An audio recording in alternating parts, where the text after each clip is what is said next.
This episode is sponsored by Fostering UK, one of the UK's premier fostering agencies.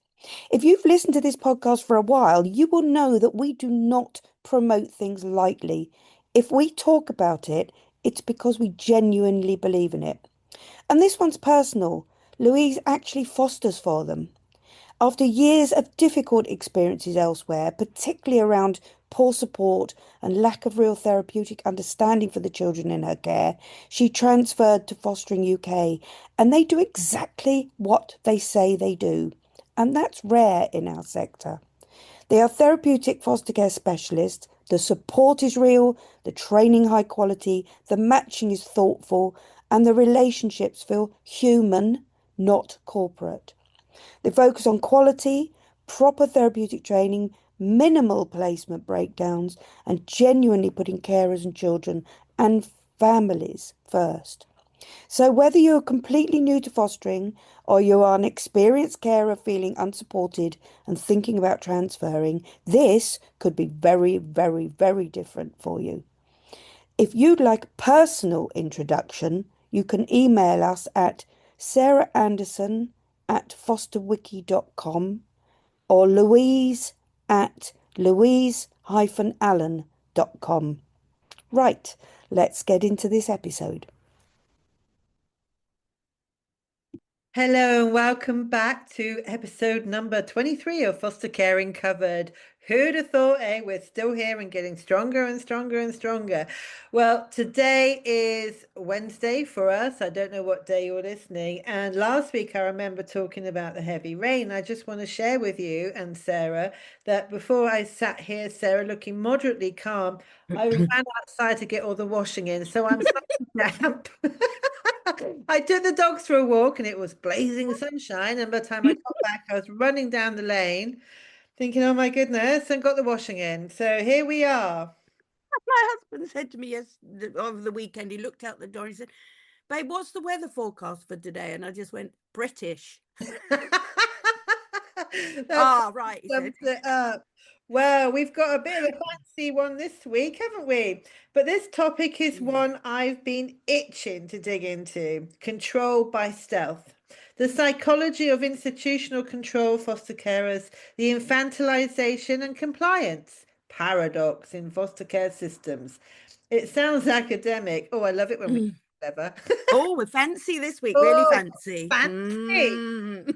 But honestly, the moment we started mapping it out, I kept thinking, this is just a Tuesday for most foster carers. But first, Sarah, what's in the news this week? Well, hello, Louise. And I've got green on again. I tend to, go universal colour blocks for months and then another one. It's my new black. And you've got a beautiful fluorescent pink grey number going on there. That sounds like I've slightly lost my mind, Sarah. Lost? That. What, lost? You've just realised that now? It happened the moment I went to panel the first time. It's a little edge of pink with tones of pale green and grey. It's terribly pretty. It's very nice. Very Mexican. I'm going Mexican. Oh, is it? You're going Mexican? Carlo today. Good. We'll go Mexican. Flowers. Yeah. Okay. There'll be no flowers in my hair, but there we are. Might be some flowers on my grave if we continue like this. Oh my God. You had one of those, this is also exhausting this week. I think actually one thing we chatted quite a bit about this, whether we actually did anything before we get onto the newsy news. We didn't think he deserved the naughty step, because that makes a little bit light of it. And we did discuss whether to raise this issue and give it any air time. But you and I have been taking the brunt of the level of toxicity around this particular person for years. And it was a reaction to last week's podcast. And honestly, if we were handing out awards for irony and hypocrisy, this would be the clearest winner ever. A former journalist, now foster carer, accusing us of promoting division because we used the phrase civil war, and describing some of the tensions and divisions that exist in fostering. Now, it was tongue in cheek. Of course it was. It's obviously not a civil war per se, but it was a metaphorical phrase. However, this is what he decided to write. There comes a time when you have to say enough is enough. This is hatred, bullying language that has no place amongst people committed to the care of the most vulnerable. It is clickbait bile. The choice of words is deliberate, the narrative carefully designed. We have our differences, but there must be a line we cannot cross. I hope others will speak out. I will stand with all foster carers, but also with the social workers and the fostering network, good people who work tirelessly under difficult circumstances. So, sorry everyone, got a bit of a cough today. I have to admit, I just burst into laughter when I read it because and I think it was sort of hysterical laughter because not because the criticism bothers me, criticism's healthy, debate's healthy, disagreement is healthy. In fact, I'd be worried if everybody agreed with us. This is the whole point of this podcast, is to, ignite debate. But what struck me was who the criticism was coming from and the utter hypocrisy of it. Some listeners will know who we're talking about. Maybe not so many these days, as his star is waning, I think. Martin Barrow is the person we're talking about. He's become a familiar figure within fostering services, but it's not simply because of his views, but because of the way he expresses them. Over the years, countless people across the sector have experienced the same thing from him: hostility instead of discussion, ridicule instead of debate, personal attacks, real personal, nasty personal attacks instead of genuine engagement. My mind, he'd win the prize for the sector's top troll. And the level of toxicity from him is unbearable at times. I know some people have even, well, I think some people even want to get an injunction. It's been really, really bad. So I don't block, I mean, that's just what people have told me, I don't block people lightly. In fact, I can count on the number of people I've blocked on one hand. But there comes a point when somebody stops being a critic and literally, and you know this too, it starts being a drain on your well-being. When you find yourself anxious and your stomach turns every time a notification appears, when every conversation is reduced to mockery or personal attacks, you eventually decide it's not worth the drain on your mental health.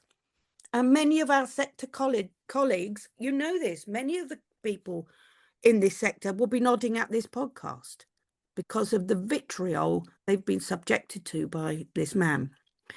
So what fascinates me is how some of the strongest objections to conversations about the problems in fostering, like these, come from people who appear remarkably insulated from those problems themselves. Okay. One of the dangers of any long career, whether it's in journalism, fostering, social work, is that we can begin to mistake our own experience for a universal reality. We start to assume that if we haven't seen something ourselves, well, we don't assume it. He seems to assume that if he hasn't seen something himself, and so do the fostering network, it probably hasn't happened. If they haven't experienced a problem, the problem doesn't really exist. And that isn't evidence, and it certainly isn't journalism. So the reality is that you and I don't sit here each week inventing these issues. We talk to thousands of foster carers. We read hundreds of messages. We hear stories from carers up and down the UK, all from different backgrounds, local authorities, agencies. We hear from carers who are thriving, but we also hear from a lot of carers who are struggling. We hear from people who feel supported and people who feel completely abandoned. So we have never claimed to speak for every foster carer. We make that really clear, don't we? We've never claimed to hold the definitive truth about fostering. We made that really clear as well. What we claim is there are a large number of foster carers whose experiences deserve to be heard, in my opinion.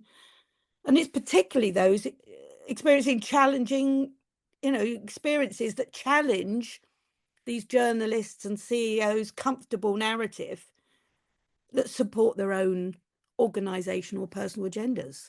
And that's where it becomes interesting, I think, because shortly after, I mean, within seconds, whether they'd put themselves up to it, I don't know. That usually is the kind of thing. Seconds after shortly after he'd posted this post, Sarah Thomas, the CEO from the fostering network, chimes in. Again, criticism is fine. Organisations should challenge ideas they disagree with, in my view. That is part of a healthy debate. But when it becomes difficult is when that conversation gets labelled as hate speech by organisations that themselves spent years controlling who gets heard, who gets platformed, deplatformed, and which voices are considered appropriate. Many foster carers listening will have their own stories about being blocked, excluded, ignored, deleted, or dismissed when raising concerns on the fostering network's own social media platforms that didn't fit with their preferred narrative or agenda. The accusation also of hate speech is particularly revealing because nobody has yet, on that post, been able to explain precisely what was hateful. All the comments on there are going, which words, which statements, which arguments, which hate speech? Nothing. Deathly silence. Now, disagreement is not hate. Challenge is not hate. Questioning powerful organizations or those who lead them is not hate. And just aside there, I was contacted by a lawyer I know who did say that was defamation. And that combined with an incident that happened in a meeting with the fostering network, which I happen to have recorded, where they threatened me, he's urging me to do something about it. Now, whether I will or not is another matter. Probably not. God, do I need more anxiety in my life? But anyway, that's how bad he thought it was. So anyway, what sits underneath this? Something much simpler. For a very long time, that relative number of people have controlled the public conversation about fostering. They decided which issues matter, whose voices carried weight, what constituted acceptable opinion. They've even chosen the foster carers who could speak to the government or the media, making sure they stay on message. And ironically, one of those was the only foster carer chiming in on Martin's post saying, I absolutely agree with you and this is terrible. And, it's like, oh, hello. Anyway, they're basically they're furious that their grip on this narrative slipping. I mean, how dare foster carers speak for themselves? How dare they challenge the established voices? There was a time when people like Martin seemed to have a near monopoly and the fostering network on the media conversation around fostering, but those days are gone. Equally, the agendas of fostering network are now being scrutinised in ways they never were before. And their ability to control that narrative is really weakening. The reality is that foster carers no longer need permission to speak because they're being empowered and finding their own voices more and more and more. I can't tell you how much I see that now across social media, the emails we get, us help, it's just really starting to completely change. They're becoming empowered, finding their voice, recognizing something important, that they are the people, the foster carers are the people that keep this entire system running. Yeah. After all, it is foster carers that ultimately sustain organizations like the fostering network. Martin Barrow to do his journalism and get all his followers. The services and many jobs that depend on foster carers. And foster carers are starting to realize it. And, throwing labels around, making accusations, attempting to discredit people for raising unquestionable uncomfortable questions, it doesn't strengthen the sector, it weakens it.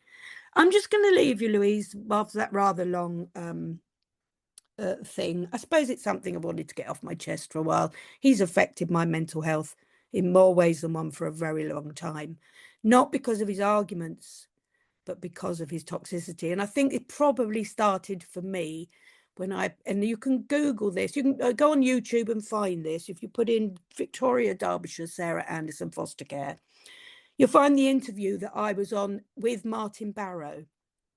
And it shows that chasm between the privileged person, absolutely unable to accept that privilege and understand what's really going on. So I'll just leave you with this quote from that post from a foster carer.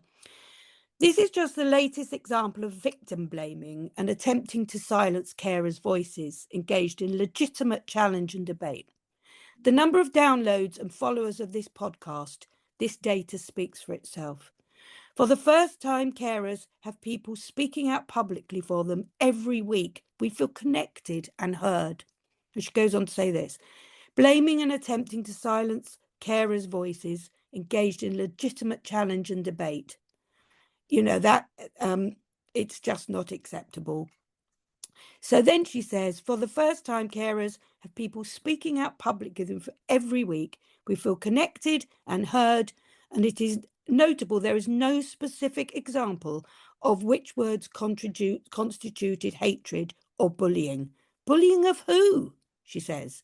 This post could be seen as an influential white man bullying two female carers brave enough to speak out. And I speak as someone who was blocked by the fostering network from their Facebook page, despite being a member via my LA, and then had to be reinstated after my complaint investigation found no justification and an absence of proper policy or process by the fostering network. So, Wow. Louise, over to you. Oh, wow. Because you've Blimey. been subjected to it by this man as well. Yes, I have. Not on the scale that you though, but yes, he went personally for me after something he didn't like. Um, yes, I blocked him a while ago. I tend to block people that mess with my head. And I Mm. advise everyone else to, and they're welcome to block us as well if they. Yes, absolutely. Yeah. Yeah. When someone, well, when someone needs to reach for words like hate and bully to describe basically two women unpacking policy and having a laugh, that's not a Mm. review, is it? That's a reaction. And reactions like that only happen when something is becoming real. Mm. And I also have to say, with my marketing hat on, thank you so much. I thought that You too. so much. Or the Fantastic beautiful for irony is that every time someone like him or the others, people tell people not to listen to us or declare that we should be banned or closed down, yeah. our numbers go up. So genuinely, thank you. Keep going.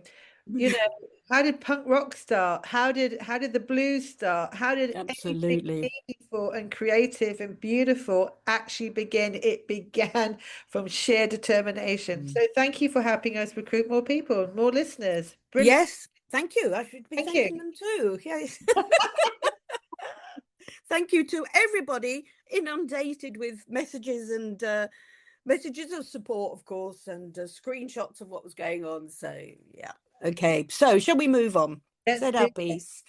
Um, So, in the news this week, first of all, it only came out yesterday, so we're not going to discuss it today because I haven't had time to look at it all. But the government's response, no, it's a report on the consultation. They put it all together and done some things. And hey ho, guess what? Panels are staying exactly the same. I mean, the fostering network were very quick to celebrate on their page. Panels are staying the same, which of course is all about their control of the system. And also they did something curious and said 60% of people that responded said they wanted a register. Here we go again, and actually then everybody challenged them on their page and said, well, where does it say that? And we couldn't find it. So maybe we'll find it later today. But they went on about the register, went on about how they're going to make sure that the national minimum standards show that carers do want independent advocacy, kind of suggesting it was them that we wanted. And timelines had to be, nothing about culture, nothing about accountability, nothing about how we hold people to the national minimum standards. But anyway, we'll do that another day. Yeah, Josh McAllister had a new statement out, paper saying enduring relationships strategy. Now, before anyone accuses me of being cynical, let me be clear. Of course, children need enduring relationships. Of course, they need stability, love, belonging, and people who stick with them for life. The thing that frustrates me is the way these announcements are written, as though it's some great new discovery, like he's some new amazing innovator. And saying that the strategy places relationships at the heart of the system's purpose. Well, isn't that what foster carers have been doing all along? It's like when he says, we're going to put the children first. I'm like, well, who did you put first before then, Josh? He talks about professionals working tirelessly to help build and sustain trusted relationships. And I'm sure many professionals are working incredibly hard. But foster carers are sitting there reading this thinking, are we really living the same reality? Because what we often see is a system that struggles to sustain relationships, not protect them. In my view, children experience multiple moves. Social workers constantly change. Support isn't there when placements are under pressure. Important relationships are disrupted by decisions made by people who barely knows a child. Now, I'm not blaming individual workers, but most are doing their best in a difficult system. But let's stop pretending the system itself isn't part of the problem. And what really gets me is this constant suggestion that children in care somehow lack loving relationships because nobody has thought about that before. The problem isn't that children aren't loved. Thousands of carers are loving children every single day. The problem is that the system fails to protect these relationships when they matter the most. Then we get to the money, don't we? Millions are being invested in family finding programs through, is it the Family Rights Organisation? Something like that. Josh McAllister's just bunged them millions, 8, 10 million, something like that, to help care leavers reconnect with important people from their past. Sounds wonderful. And it's important for those people, and how many it reaches is questionable. But am I the only one thinking we've reached a bizarre point where we're spending millions trying to find relationships that the care system should have been protecting in the first place? And can I It's just like, yeah, go, please really do. quickly, Yeah. as someone who has lived No, through you're, all that, is is it wise to reconnect with a lot of people who are basically responsible for our harm? Come on, yes, you that know. as well, And definitely. also, this shows the lack of awareness of the narratives that most people hold around their own shame and embarrassment around the children that ended up in care. You're not really going to get the truth out of them. So therefore, you're probably invested in a lot of money into creating more harm. Well, yes, because usually those people running these systems aren't, I've got a clue. knowledgeable enough. I mean, obviously, there are a couple of great stories. We've seen them. Josh has rolled them all out. And I'm not saying it's not terribly important to reconnect people. I guess what I'm saying is, where's the money to stop it happening in the first place? The prevention. Because we know, don't we? These children are moved about at the drop of a hat. They are moved about by agendas, by, personal things even. You fall out with a social worker allegation, bang, 3 kids removed. I'm not saying it happens all the time, but that we cannot keep ignoring those realities. They are moved about for money. Yep. They are moved about because some new social worker comes along and has a different view from the last one. I mean, or it's the movement of these children. This is what needs addressing, and the stability and support of foster carers. And there is nothing in the reforms or the handouts from the government to address any of that. No. Right, should we move on to the next one? Well, Oh, it's a serious one, the second one.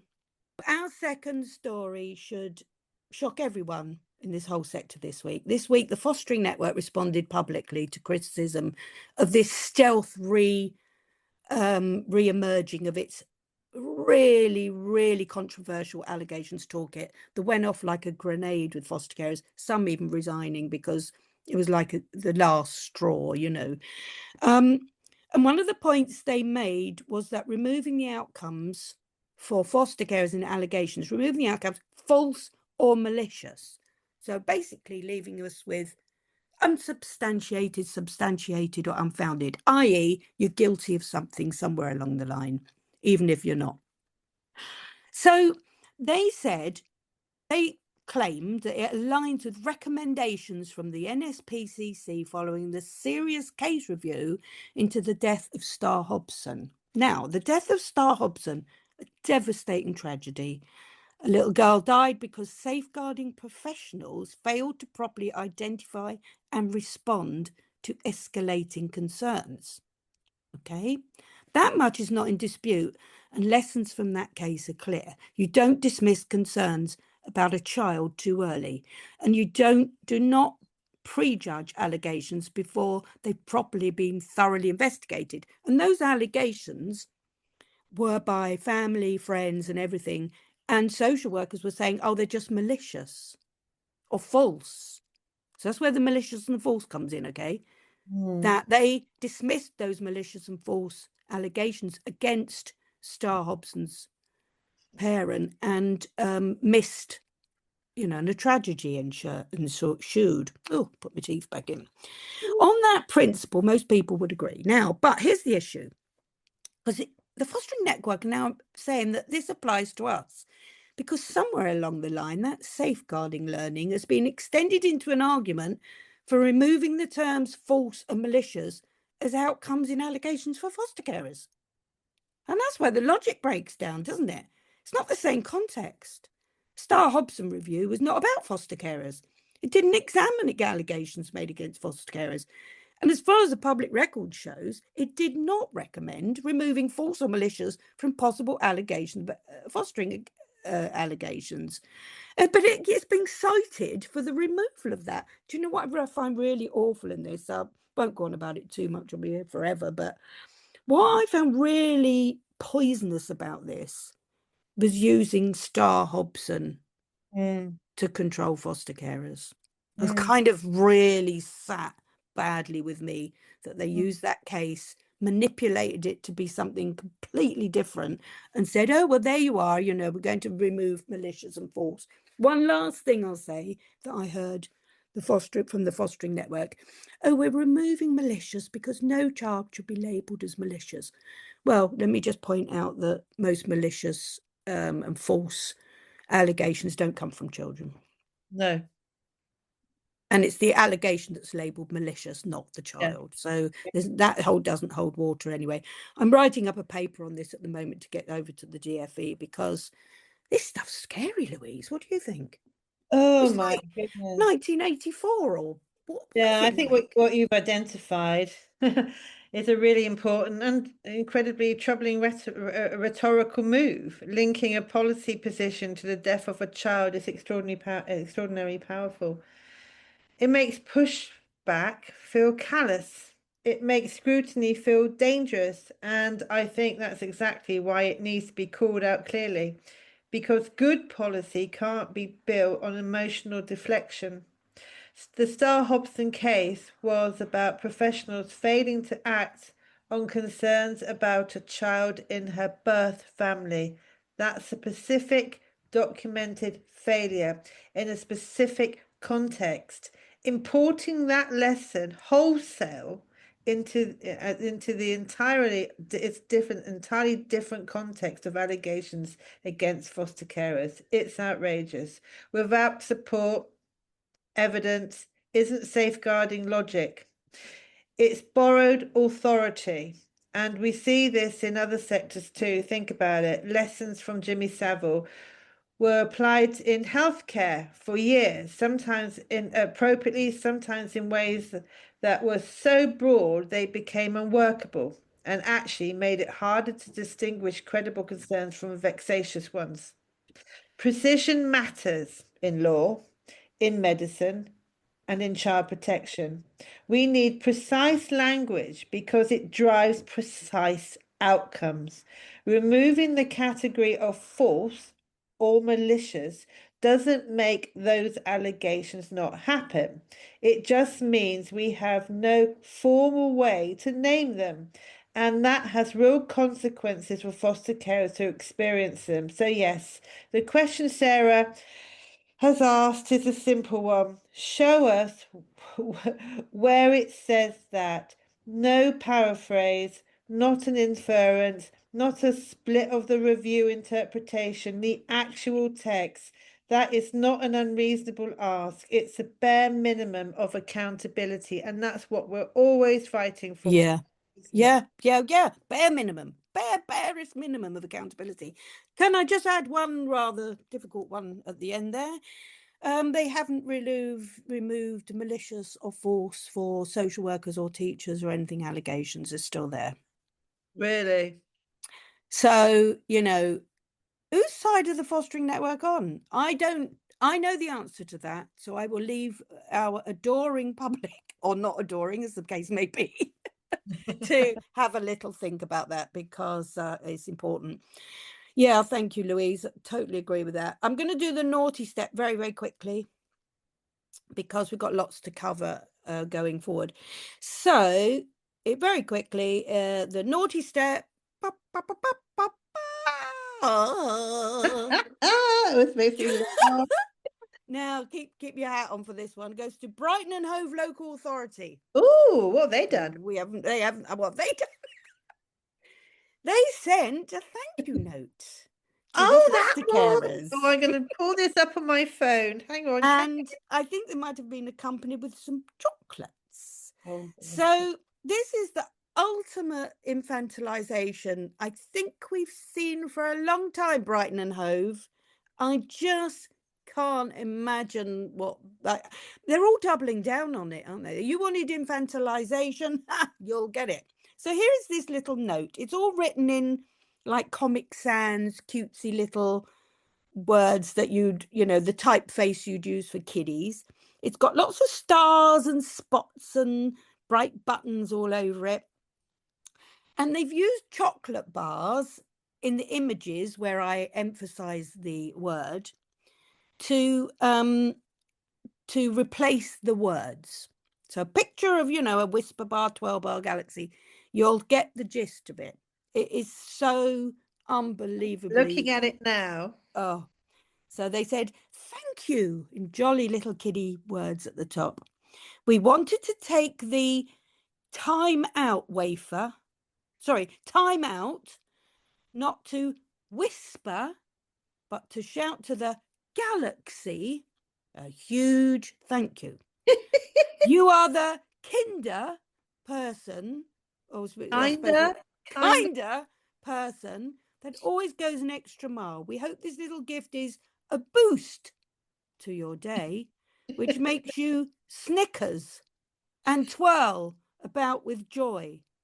Flake out and enjoy this extra special box of treats, sending you millions of thanks. I think I'll go for the dark, very, very 89% Cara bitter chocolate on that one. Thank you. Honestly, I mean, when you sent me this over, because it's always you that goes, "Oh, look what I found," and I go, "Oh my." I just, I just sometimes I don't Oh, know words. It's interesting, isn't it? Because in one of my books, I talk about how it was actually a lion bar was used to control a child from the mother who had been selling her child for abuse, and the lion bar became a symbol of control. And yeah. and aren't we all trying to keep it off this stuff anyway? Because it's not even chocolate; it's that other stuff which is horrible. Everything about it just says to me, Infant. infant. Well, it's nursery school, isn't it? It's It's year nursery. 6, it says I to don't me. understand. And Yeah, just know your place, foster carers. You haven't gone past year 6. I don't care if you're pediatricians, authors, artists, psychotherapists. You are now all children. yeah. It's and it does Goes that. back to the cult, doesn't it? Back to the cabal. It's really rude. It's so rude. It just the blood's up, isn't it? And foster care, It's so rude and ignorant. when you see rainbow stars and fairy dust and chocolate Mm, bars and stuff that actually would work for a 3-year-old, please bring it up with them. Please. yeah, yeah. Oh, you don't, well, and Start sending this stuff back, everyone, and send it saying, back. No, I'm thank not a you. year six. Yes. Please start respecting me as a professional in the team. Yeah, come I on, spoke, everybody. I Start spoke sending this to nonsense back again. Start standing your ground. I spoke to a foster carer yesterday, funny enough, who was telling me that her and her fellow foster carer were at a training event and they all received little certificates on the desk with their name on and a well done, blah blah blah. And they Ugh, looked at each other and they left them there. We do not have to accept this rubbish. We are no. intelligent, informed, hardworking people, all of us. We do Mm. not have to accept this. Send it back. Or if you're too afraid to, because there is a huge climate of fear out there, sending it back could suddenly mean you get an allegation, get deregistered. I kid you Didn't like not. the because you didn't like Send it to us yeah, and that's we'll expose it for you anonymously.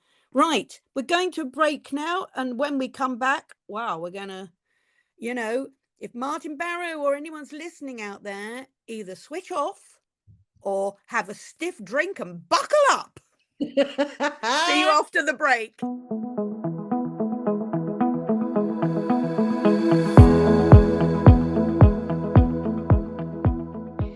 This is an advertisement for Foster Wiki Support Plus. If you're a foster carer listening to this podcast and nodding your head, then this is for you. We founded Foster Wiki because we are carers. We have lived in the support gaps, so we know exactly what's missing. We know about the long hours managing complex trauma, the high stakes decisions, the challenges of working in a fractured system, and the need for support 365 days a year. That's why Foster Wiki membership means so much to our members. This is support that really works. It's genuine frontline experience and understanding. It's solution-focused problem solving and real professional development through the National Foster Carers qualifications. We want to support you to create a secure base for the children in your care safely and sustainably, whilst also feeling professional, confident, and respected. The joining link is in the show notes. It's exceptionally good value, and currently there is an offer for annual membership with 2 months completely free.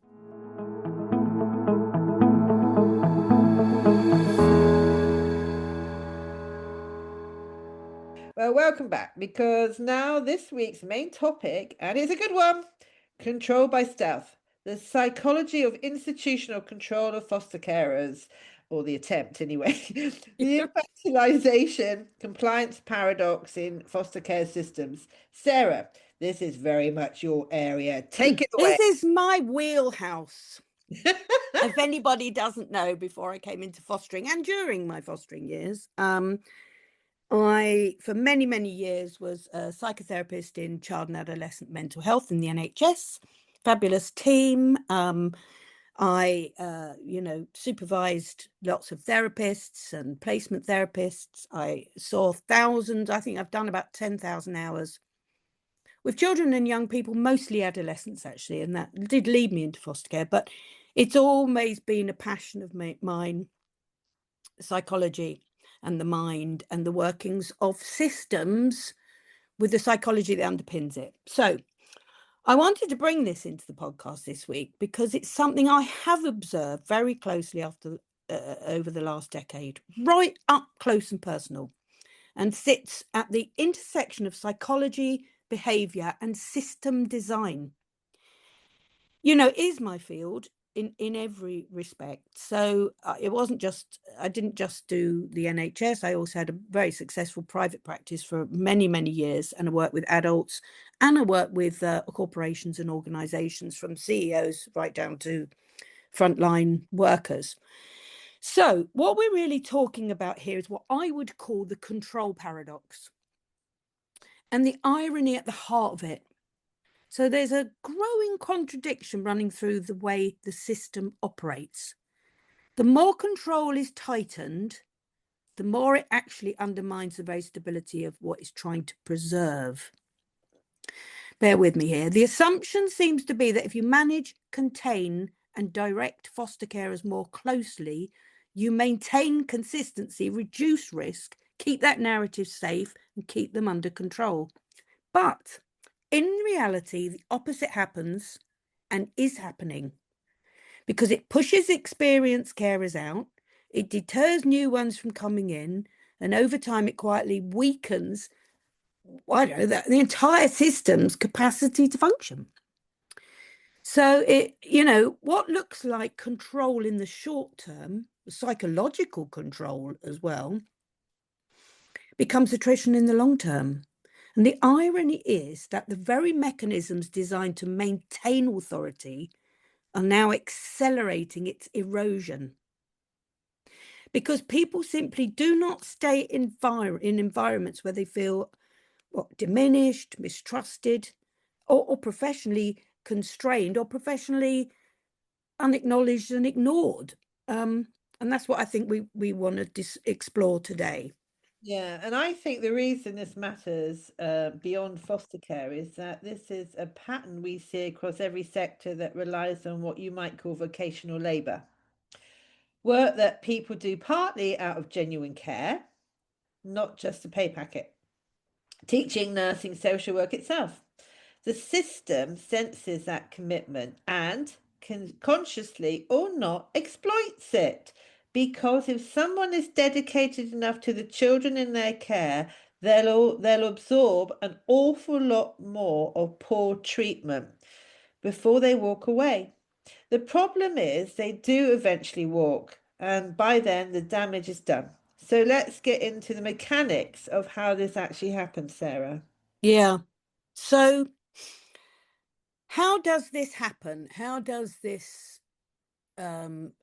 psychology underpin it all?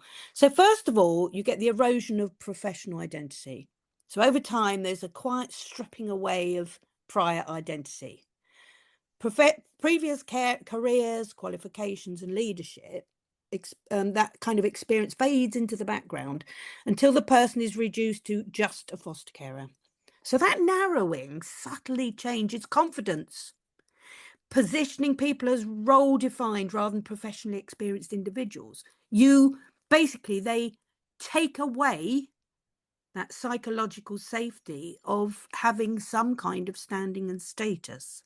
This is something that comes up constantly, though, isn't it? When you talk to experienced carers, and it's quite striking, you'll have someone who spent 20 years as a nurse, a teacher, a lawyer, someone with genuine hard-won expertise in child development, risk assessment, like yourself, professional boundaries, blah, blah, blah. And with the 18 months of fostering, that entire prior identity has effectively been erased from the conversation. They're not a nurse who fosters, they are now a foster carer. Yeah. Full stop. Compare that with, say, a GP who moves into palliative care. Nobody forgets they're a doctor. Their prior knowledge is treated as an asset. In foster care, it's almost treated as a liability. Well, I reckon a threat, as though having your own professional framework is somehow inconvenient to the system. That's not accidental, is it? It's much easier to manage someone who has been repositioned as a beginner. Yeah, and we cannot underestimate the psychological effect that has on people. No, well, Do you know have what? When you diminish people, make them feel small, and it's gaslighting, really, isn't it? But yeah, it's deeper than that. It is psychological control. it is. Um, so the second one I've picked out is the infantilization as conditioning. You bear with me on this one. So it's like when adults are consistently treated through child-centered language, training styles, support formats, colored pencils, little post-it note stickers, crafting afternoons, all of those things, and exactly the example we've just put up of the blooming chocolate bar message, it reshapes behavior. People become more cautious, more self-doubting, and less willing to challenge as their confidence is slowly replaced by self-monitoring and self-doubt. The research on this is genuinely fascinating, isn't it? And quite alarming. Mm. There's a body of work around what's called the role engulfment. You probably know all about this, where the demand and identity of a single role start to consume the person's broader sense of self. What, but what's distinct about fostering is that the infantilization is structural. It's baked into the training materials, the language of support, the tone of review meetings. Mm. When you're repeatedly placed in a position of learner, always being taught, always being assessed, always being guided, your brain starts to respond accordingly. You defer, you second guess, you stop trusting your very own instincts, which you've relied on all your life. And the tragic irony is that those instincts, that professional judgment that you carry with you, are precisely what children in complex placements need most. You're literally So it is, yeah. engineering out the system that the system most relies on. Yeah, yeah, absolutely spot on. It really is. The next one is unrecognized mental health strain. Very psychological, obviously. Sorry. In this one, it's the emotional load of fostering is constant, isn't it? We've got trauma exposure, allegations, high stakes decisions. Yet mental health is rarely and proactively acknowledged, let alone supported. Nothing. We don't even have a mental health if you're a foster carer, which to me as a psychotherapist is extraordinary, given that we are in one of the most high risk roles for affecting our mental health. Okay, so, but no, it's totally unrecognized. So when strain isn't named or contained, it accumulates. Yeah. It leaves carers more exhausted, less resilient, and more dependent on external validation, which, of course, apart from their own very close network, and don't give me that in-house peer thing or mockingbird, you know. Oh dear, I thought it'd slip in somewhere. Oh, by Mockingbird by Puccini. Mockingbird by Puccini. Madam Butterfly. Just one mockingbird. Oh dear, we've lost you this week, Louise. We were trying to put on our psychological series hats, and it's all gone Pete Tong. I So can just pick up anyway, it leaves on you. carers, unrecognized mental health. It is, and let's face it, it's worldwide now. Well, Everybody's mental health is important. Oh, except foster carers apparently don't have one. we're just going to finish you off. Yeah. And this is where the system really does itself and the children a serious disservice, putting it mildly. We know from decades of research in emergency services, in ICUs, in trauma therapy, that secondary traumatic stress is real, it's cumulative, and it's predictable. We don't wait for paramedics to have a breakdown before we offer supervision and psychological support. We build it in because we understand that processing trauma is a professional requirement, not a personal weakness. In fostering, there is rarely anything equivalent. What's offered instead is often, and I say this carefully, social activity dressed up as support, a coffee morning, a craft session, a newsletter, a chocolate bar collage. And those things aren't without value, but, well, they're debatable, I don't know, after Mm. our conversation, but they are not clinical support for people carrying the weight of children's. No, The gap no, between no, no. what's needed and what's provided is enormous. And when carers eventually crack up under that weight, the system's response is often to question their suitability rather Mm. than to ask whether adequate support was ever in place. So they blame you and punish you for being a human being. Yeah. Yeah. And interesting, here's one that'll interest people as well on that one. How many of you, we had a couple on the helpline this week, how many of you have gone for support for a child's behavior and, their struggles that so desperately need addressing and ended up with in CAMS being a psychologically assessed yourself? So that It's happened. it's It rife, oh, you need was. parenting courses. Oh, you need this. Oh, you need that. Oh, what's your issue? Let's look at your child. No, that's not what I asked. Lloyd and I had to go and do some colour therapy. Bearing in mind I'm an artist that's written loads and studied colour therapy Oh, in my life. We had to sit there and we were analysed by which colour spot we chose from a little bit of fabric. it, Then we looked at each other and went, I think it's time to go. ah, it, ah, ah, I right. chose yellow. Ah, the next one. Yeah. Authority through perception management. Bear Oh, with, bear there's with. Miranda. I brought my posh self out today. Uh, So, power is reinforced not only through systems, but through narrative. And we know that we've been talking about that earlier today.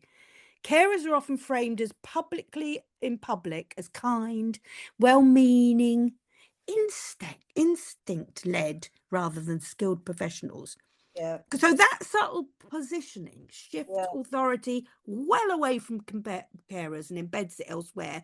What it does is it takes away any authority you've got as, you know, that old cardigan wearing Oh, yeah. person handing out tea and dribbling biscuits down your front, Yeah. you know?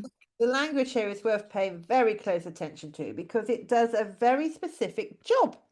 Kind-hearted, dedicated, opens her home. We've all heard that. These are the words that appear in press releases, recruitment campaigns, annual reports. They're not wrong. Foster carers are all those things.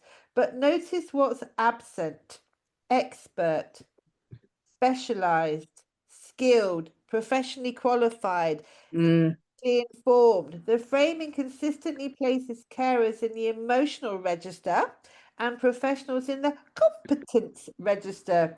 And once that division is established in the public narrative, it becomes self-reinforcing. It shapes who gets listened to in meetings. It shapes whose account is treated as evidence. That's important. It shapes whose concerns get escalated and whose gets filed away. mm. Perception management is a form of power, and in this sector, it operates almost invisibly. Yeah. Yeah, it does. Yep. And of course, you know, someone's been fostering 15 years away, it chips away and it chips away and it chips away at your self-esteem, at yourself. You know, a lot of carers won't have any of it. They'll speak out and they're, you know, but that's as psychologically exhausting as sitting there and not doing anything. It is absolutely a mind thing. Won't say the Yep. word. Anyway, well, what about normalisation of lowered status of foster carers? What would once be recognised as inappropriate treatment of any professional group becomes normal over time? As the expectations gradually lower, people adapt to it rather than challenge it until it diminishes the status and the status feels like default. This is the boiling frog problem, isn't it? Mm, Each mm, individual thing, a slightly condensing training, a slightly condescending training session, and we've all been to those. mm, Decision made without consultation happens all the time. A review that treats the carer as a subject rather than a participant. Each one is manageable on its own. You shrug it off, but over months and years, those experiences compound. And what's particularly insidious is that when the status drop is gradual, there's no single moment to point to it. It just, as mm, chips mm, away. There's no obvious line that was crossed, which makes it very hard to raise. Very strategic, that. Very hard to evidence. mm, And mm. system, very easy to dismiss as personal sensitivity. And how many carers have been described as too sensitive, Oh, yeah, emotional? you're too sensitive, you're too emotional.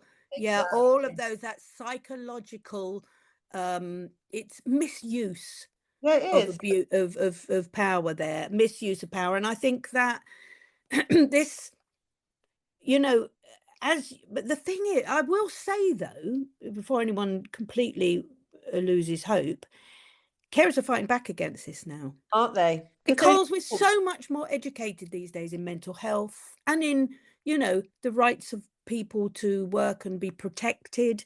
We're so much more educated in carers speak, you know, carers are starting to speak out, everything like this podcast, like the social media, that kind of new media means that they've lost the narrative.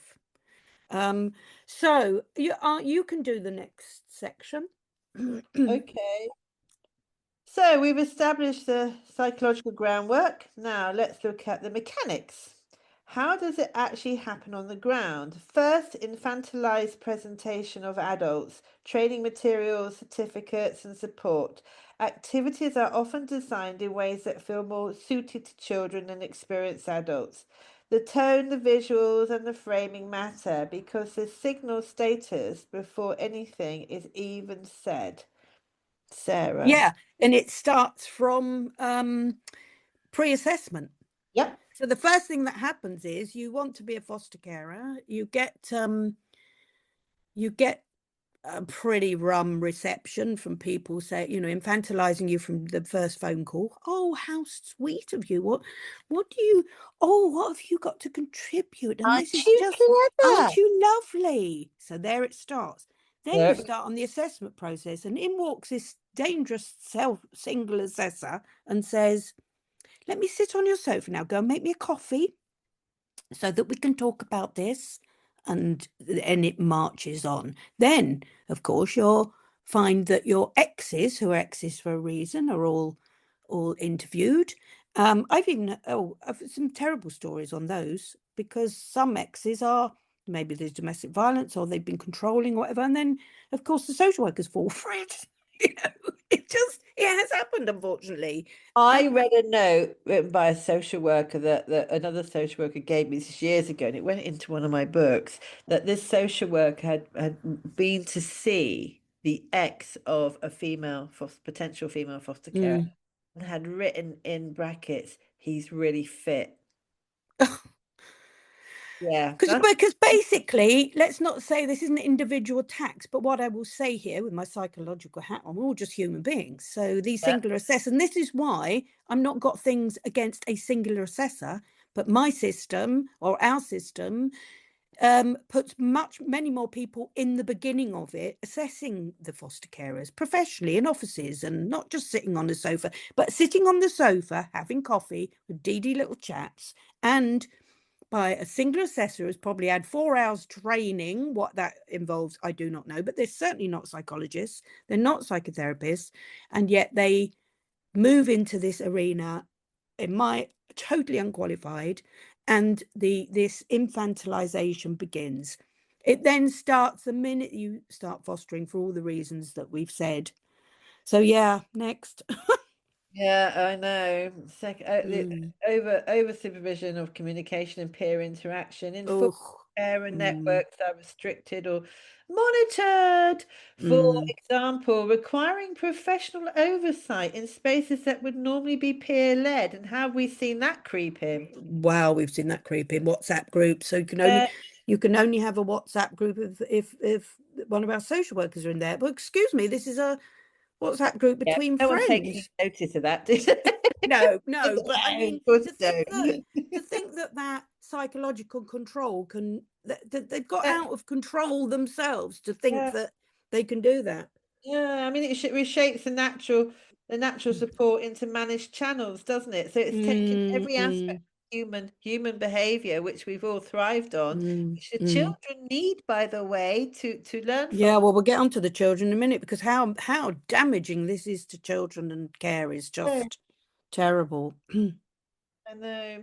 Right. So, right. Controlled access to professional knowledge, key Yeah. standards and regulations that underpin fostering practice are not consistently embedded in accessible, practical ways for carers. Let's be honest, Mm, it's a need to know basis for us, isn't it? But then mm. we're asked to we're relied on to do so much self-learning to keep Well, enter Foster together. Wiki, of course, because this was such a huge problem. We've developed a whole encyclopedia, pages and pages and pages of every subject, because there were some of us got together and went, that information is not only just not out there, it's not accessible. I'd like to say as well, and again, it's psychological, because it disempowers you, disarms you, and so many allegations are preventable. And I just, I get a bit conspiracy theory over why they won't educate carers in national minimum standards and statutory regs, the very things that underpin their role. We're Maybe not that, talking about something that sits over. There's nothing to do with you, dear. Don't worry about your little heart about that.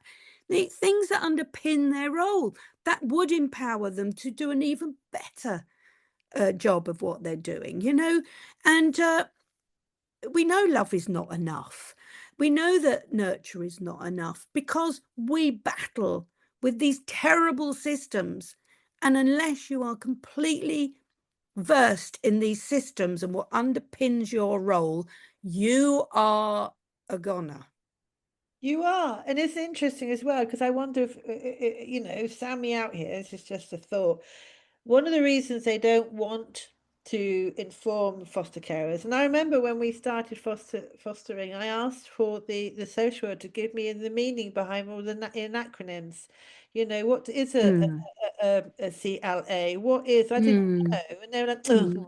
But I wonder if one of the reasons is that actually that is the bastion that foster workers hold dear about their knowledge, but actually it's only knowledge which is on the internet, isn't it? So we Well, can, yes, but the thing is, you can't go looking for what you don't know about. exactly. And I This is also, why Foster Wiki is there. And people write to us and go, "Oh, I've just found this," and I've scrolled through it. yeah, It's written in accessible language, not because we're all thick, but because yeah, when you're in the soup, yeah, as Jeeves would Worcester would say, you need to quickly access help and support cool. that is easy and straightforward to access. I mean, when I was doing Foster Wiki, the guy I was working with said, "What if you could say one thing about it? What would you say?" And I said, "Simple," Yeah, because so many times, and I said, "Simple, immediately accessible,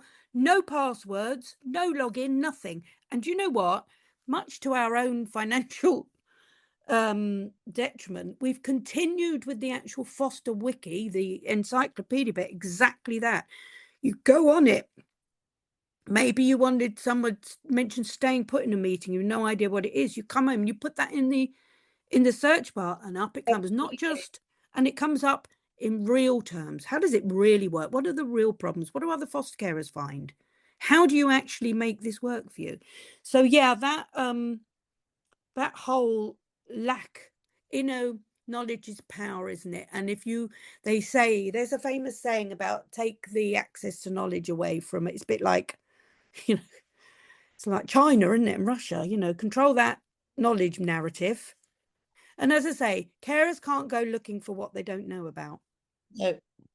And it's shocking to think that they're not given that information. Anyway, let's move on, or we'll. Mm. Yeah. Like professional voice, filter through, approved spaces. Care experience is often only recognized when it is mediated through panels, boards, or structured forums, rather than treated as a direct professional insight from the front line. So we have to have our knowledge.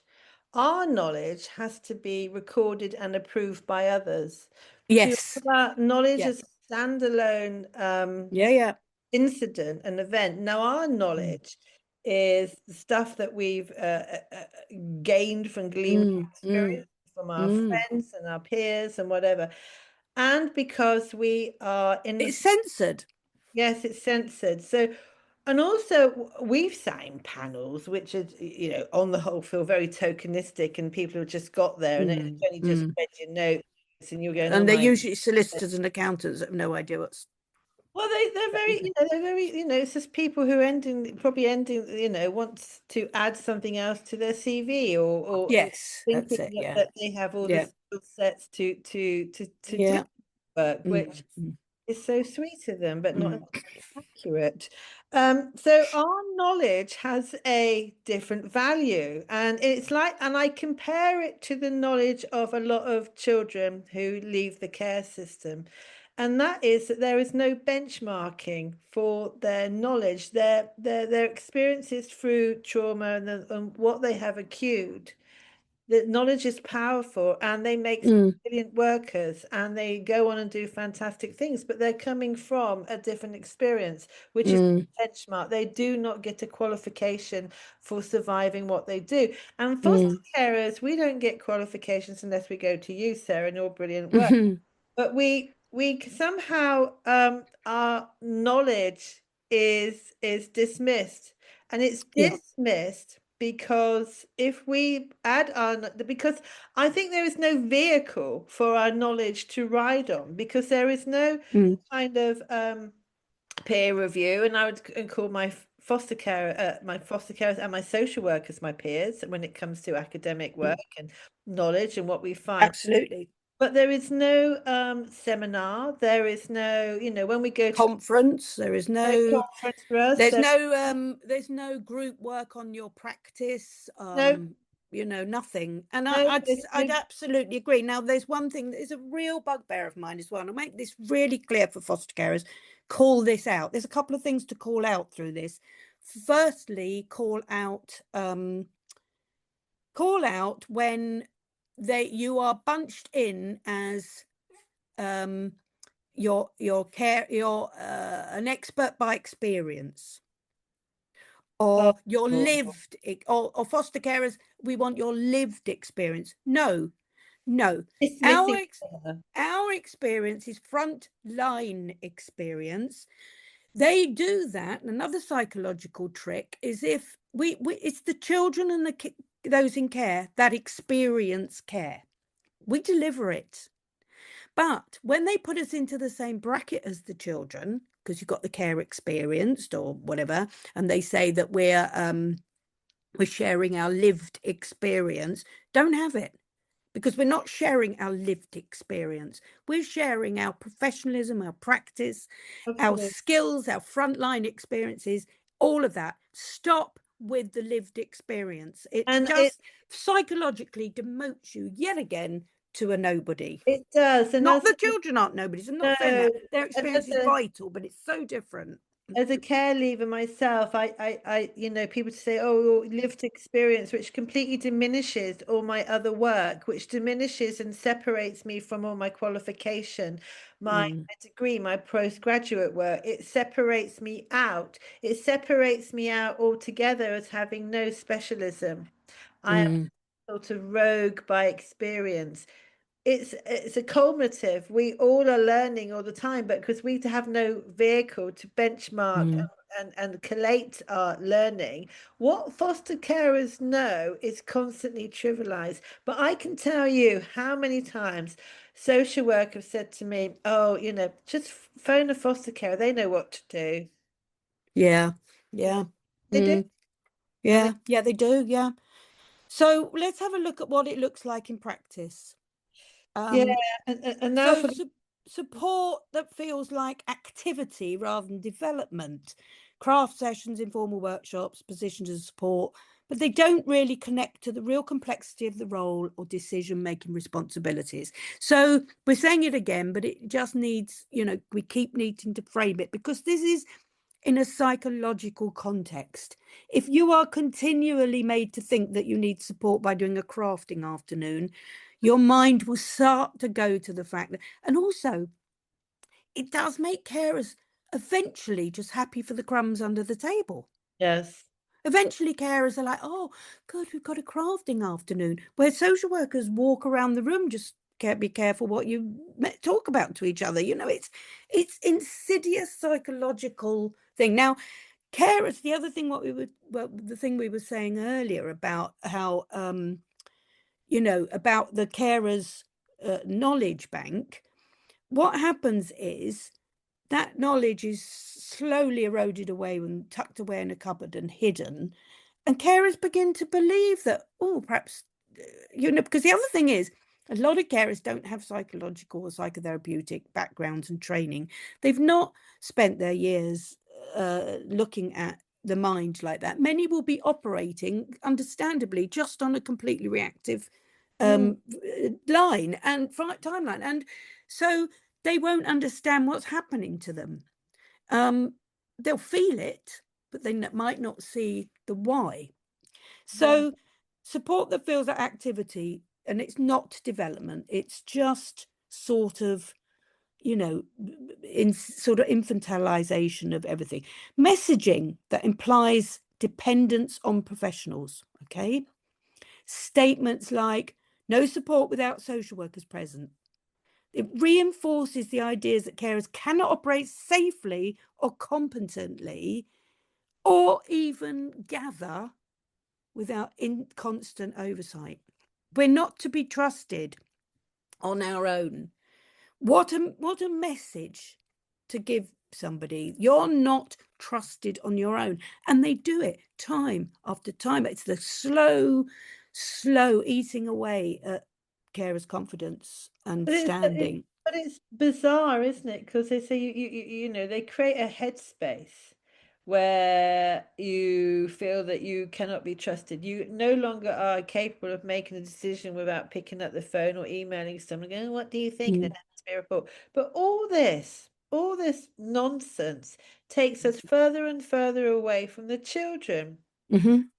Yeah. Children need Yeah. confident adults. Most of Yeah. us have already raised children, not all, but a lot of us have Mm. already raised children who are, Mm. doing all right. But Mm. we have to forget. And it's a kind of weird control, isn't it? I remember when I started my foundation course years ago at art school, and this very cocky Mm. American abstract painter stood up in front of us, and we're all new students, it's Mm. day, and he said this, I want you, I'm going to do it in an American accent, I want Mm. all to completely forget everything you thought you knew. Okay? Today we start again. Under his rules. Under Yes. Yes. he's It's saying exactly that saying. It's, yeah, yeah, forget everything you knew. Yeah. yeah, forget Because we've everything. forgotten it. It doesn't count. None of it counts. And because I'm standing here confidently in front of you in a black roll neck top of a cigarette and a cool dude hairdo, Oh, he sounds my fit. he was very fit actually. Yeah, that's another story for another day. But what it's told us is that his knowledge is superior to our knowledge. Yeah. And no, what you must do is you must keep your knowledge because, as again, using an artistic reference, I have shelves of sketchbooks from all my experience. Now, sometimes I dip into those sketchbooks the same way a foster carer would dip into their knowledge and Mm. experience because it has real relevance. And suddenly we can use it and look at it in a different way. And Mm. it's all important. So it's a very, I mean, Also, I think, I know, yeah. I just find it fascinating that they genuinely think that it's like our dear friend the pediatrician Chris who you couldn't know more than him really, could No, you? He had you couldn't know more than no. that, but he had his knowledge ignored. Mm. And Mm. I've had my knowledge, both my lived Mm. experience and my actual transferable knowledge after teaching and living and doing, which is we've all bring to Mm. the table. We I don't know. have to have a professional career. You have your experience as a human being, Yes, yeah, you do, your yeah. Mm. observations, your Mm. memory, Mm. your, Mm. your your lessons learned. That's all Mm. very critical and important information, which has no benchmarking. So how do No. you capture it? But I think I think their need to control it feels very It's very scary. Lord of the Flies, isn't it? It's Do you very know oh what I'd don't like to go add having here as that. well? And there'll be an awful lot of carers nodding at the podcast to this. Controversial, but I'm going to say it. No, So many professionals diminish us because they feel so threatened. yes, that's what men do to their wives when they Don't get you, them. don't you come along and threaten my standing by being quite clever. I'll No, move on from that. We'll do that one another day, maybe, or maybe not. Goodness knows we can give Martin some. We can give him some oh, stuff here for his, yeah, some stuff for his little LinkedIn posts, can't we? Um, his own work. His own work. so Isolation disguised, before we get onto the outcomes for children, isolation disguised as safeguarding. So they reduce all genuine peer support. It's and they justify that on safety grounds, because you might say something you shouldn't and they won't, flag it up. The practical effect, though, of that is reduced solidarity and increased dependence on the formal system. So basically what they do is they stop you all talking to each other in case the cat gets out of the bag of Yeah. what they're doing. And and they isolate carers on purpose. For instance, you never get a new carer given a bunch of emails and say, here are the people you can chat to. You never, it's almost impossible. We've got a Foster Wiki help system that is peer support bar none.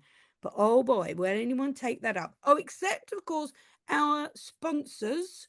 Quick word for them: Fostering UK. They have Foster Wiki as their support system. Now, that is true courage and bravery to just go, no, we're going to do it because it's the right thing to do for our carers. But that's the control, keeping people isolated, which of course it diminishes you psychologically, Which isolation. is, I have to say, because through my lived experience of being with Fostering UK, is they're the absolute opposite of what we're talking about. They encourage us all to communicate and talk. They Yeah, encourage us to lovely. be together. They don't, there is no fear from No, Ian, the you owner. hear that, everybody? If you want to No fear. transfer, or He's you've got anybody totally you know would be a chill. good foster carer, Fostering UK. Yeah, There's yeah. none of that going on. Oh, let's move on now. So let's do our last section, which is why it matters for Yeah, retention and recruitment, and of course outcomes for children. So important. So I'll start the first one: erosion of professional identity. When carers are consistently treated as they need supervision rather than expertise, confidence and professional identity, all of that weakens over time. yeah, So we are weakening carers' belief in themselves, their confidence. Many carers might be saying, oh, I'm confident, I say what I like. But unfortunately, it's all right till it isn't it? With yeah, confidence. yeah, And so what they do in the climate of fear, psychologically, they make sure that they're controlled and know that an allegation can happen anytime, whether it's true or not. And, that professional identity that we've been talking about, they even take away the professional identity of you as a foster carer. yeah, I've noticed one of the things cropping up more and more now, and of course it's in reaction to podcasts, voices speaking out, the worker status thing going through the courts. I think I heard it from one of the big IFAs, Compass, I think it was. They're all trying to make their carers just call themselves foster parents. Now, carers can call themselves what they like. Absolutely, they can. And if you feel that that's your moniker, then that's fine. But at least do it for the right reasons, yeah, because what they're doing is insidious. Because calling you foster parents isn't about the children, how nice it is. It isn't about, blah, blah. It's about control. If you're a foster parent, you're hardly going to be a worker or a professional or anything like that, because you're just a parent. Oh, I get to see. Oh, you're just a parent, and we see we see this have a compounding effect, don't we? Because a carer who doesn't trust their own judgment defers more. A carer who defers more loses the professional confidence that good placement practice requires. By the way, a carer who's lost confidence becomes more anxious, makes more referrals, escalates more readily, not because things are going wrong, but because they've been trained out of trusting themselves. This is a direct cost to the children in their care, who need Mm. steady, confident, authoritative attachment figures. You cannot build secure attachment with a carer who has been systematically stripped of their professional self-belief. Oh, you said it. Next one, we better move on before we do the length of 3 podcasts here. Oh, I know. Recruitment becomes harder and narrower. People outside the system are less likely to enter a role that appears infantilized, heavily controlled, and lacking professional respect and autonomy. Well, I don't think we need to add anything to that, do we? I think that'll do. No, I think that'll do. So I'll go on the next one. Retention suffers through cumulative frustration. So experienced carers don't usually leave because of one issue, but because of repeated signals that their judgment and professionalism are just not trusted. And, there's only so much of that you can take. Yeah, And, in the end, they leave. And of yeah. course, they don't recommend fostering to anyone else. Right, the last one. You can do that one. Impact on children's stability in relationships. High turnover, reduced carer confidence, directly affect placement stability. Relational depth and continuity of care, the things children rely on the most. Yep. If you don't have a psychologically secure workforce, Yeah. you're not going to have psychologically secure children. You're asking people to heal trauma when imposing trauma on them yourselves. But shouldn't they know all this, Sarah? Is this where it all gets a bit murky? It's that word again. It gets, because shouldn't we know It's this? so murky. It's so murky. I mean, we can't go into that now because we're at the end, but it they must know. Of course they know, they just don't want it to Well, happen. and also Why it's don't that they kind of thing you happen? said last week about how many jobs rely on it not going right. Over 40,000. Yeah, we Yeah. solved that recruitment problem, didn't we? Yep. Josh hasn't come back to us though, has he? You got a spare room? He must have a spare room. He's got to have a spare house, perhaps. I bet he has got a spare house. House. I've made a little bit of along the way, I'm sure. Right, rounding up to the end now before we thank you. That's our take on this week. I want to just thank everybody so much for listening. And we don't, just to say again, we don't expect everyone to agree with everything we say. We absolutely don't. But what we do encourage is, respectful challenge and debate. And we're really up for it. So thank you very much. Also, one last thing as well from me. If you go onto Foster Wiki now, you'll see shop in the menu bar.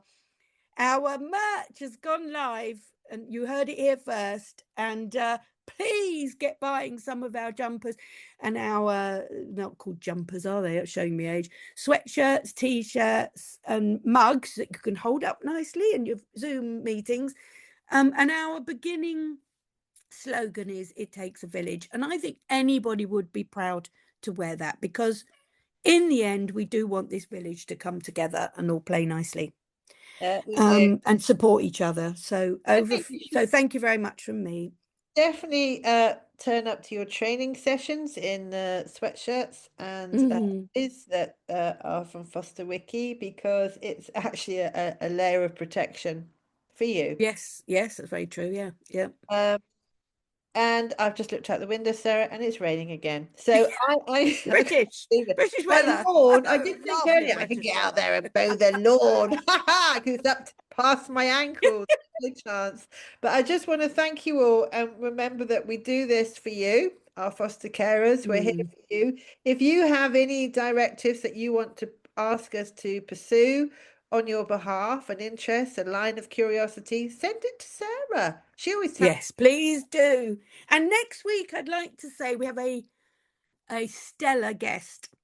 His name is John Pierce. He was the Director of Children's Services at the incredibly successful Durham County Council, one of the first to go outstanding. He's thoughtful, amazing, and he was also the president of the Association of Directors of Children's Services for a yearly presidency.